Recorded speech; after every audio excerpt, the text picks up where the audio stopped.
केंद्रीय वित्त मंत्री निर्मला सीतारमण ने वित्त वर्ष 2022-23 के बजट में देश भर के 75 जिलों में डिजिटल बैंकिंग इकाइयां स्थापित करने की घोषणा की थी, जिसका देश भर में पीएम मोदी ने वीडियो कॉन्फ्रेंसिंग के जरिए लोकार्पण किया। और इसी कड़ी में इंदौर में भी बैंक ऑफ बड़ौदा के डिजिटल बैंकिंग सेंटर की शुरुआत की गई। गरिमामयी कार्यक्रम के सांसद शंकर लालवानी साक्षी बने। इसी पर देखिए हमारी यह खास रिपोर्ट। देश भर में पेपरलेस बैंकिंग को बढ़ावा देने की कोशिशें हो रही है। इसे पीएम मोदी का ड्रीम प्रोजेक्ट माना जा रहा है, जहां पूरे देश भर में पीएम मोदी ने अलग अलग बैंकों के डिजिटल बैंकिंग सेंटर का वीडियो कॉन्फ्रेंसिंग के जरिए उद्घाटन किया और इसकी खूबियों को बताया। बैंकिंग यूनिट्स इसके शुभारंभ के इस अवसर पर सभी देशवासियों को हार्दिक शुभकामनाएं। आज देश डिजिटल इंडिया के सामर्थ्य का फिर एक बार साक्षी बन रहा है।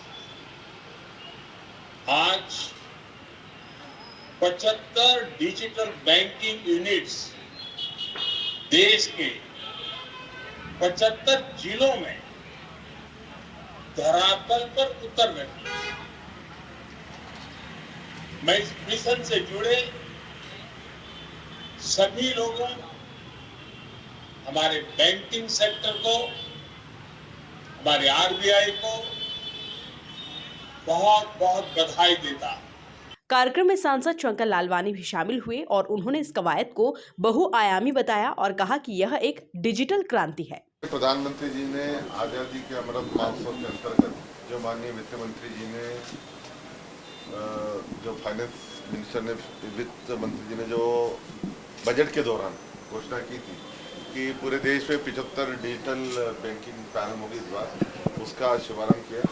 हम भी इंदौर वाले सौभाग्यशाली हैं कि हमको भी एक डिजिटल बैंक यहाँ मिली है। पूरा देश जिस प्रकार से डिजिटल हो रहा है देख रहे हैं। माननीय प्रधानमंत्री जी ने डिजिटल इंडिया की बात की थी, बस हमारे विपक्ष के साथी उस पर ये कमेंट कर रहे थे कि क्या गाँव वाले या जो पढ़े लिखे काम वो डिजिटल हो सकते हैं क्या, लेकिन हमने देखा किस प्रकार पूरा देश में डिजिटल के माध्यम से गांव, गरीब किसान, हर दुकानदार, यहाँ तक कि ठेले वाला भी जुड़ गया। माननीय प्रधानमंत्री जी की मंशा थी, उसके कारण संभव हो पाया। और यही था, एक समय ऐसा था कि जब एक प्रधानमंत्री जी ने कहा था कि हम ऊपर से 1 रुपया भेजते तो नीचे 15 पैसे 20 पैसे पहुँचते हैं। अभी जितना पैसा ऊपर जिसको भेजा जाता है उसको 100% उसको मिलता है। ये डिजिटल की सुविधा है और आने वाले समय में और किस प्रकार की डिजिटल सुविधा बढ़े, उसको लेकर माननीय प्रधानमंत्री जी ने आज घोषणा की है कि हम अपने अपने बैंक के क्षेत्र में आसपास से जुड़े 100 व्यापारियों को डिजिटल इसमें जोड़े। और मुझे लगता है जिस प्रकार आने वाले दिनों में डिजिटल करेंसी प्रारंभ होने वाली है, एक नई शुरुआत है देश के लिए और हम पूरे विश्व में सबसे आगे डिजिटल में। और 5G भी अब शुरू होने जा रहा है, तो मैं माननीय प्रधानमंत्री जी को धन्यवाद देता हूँ कि उन्होंने इंदौर की डिजिटल बैंक को भी जोड़ा। इस मौके पर बैंक ऑफ बड़ौदा के एग्जीक्यूटिव डायरेक्टर अजय खुराना मौजूद रहे और उन्होंने इस डिजिटल कवायद के बारे में विस्तृत जानकारी दी। बड़ौदा ने यहाँ पे इंदौर में एक डिजिटल बैंकिंग की शुरुआत की है। आज इस 75 पूरे देश में 75 डिस्ट्रिक्ट्स में माननीय प्रधानमंत्री जी ने आज उनका उद्घाटन किया, तो उसमें से इंदौर की भी एक ये बैंक ऑफ बड़ौदा की एक शाखा भी है।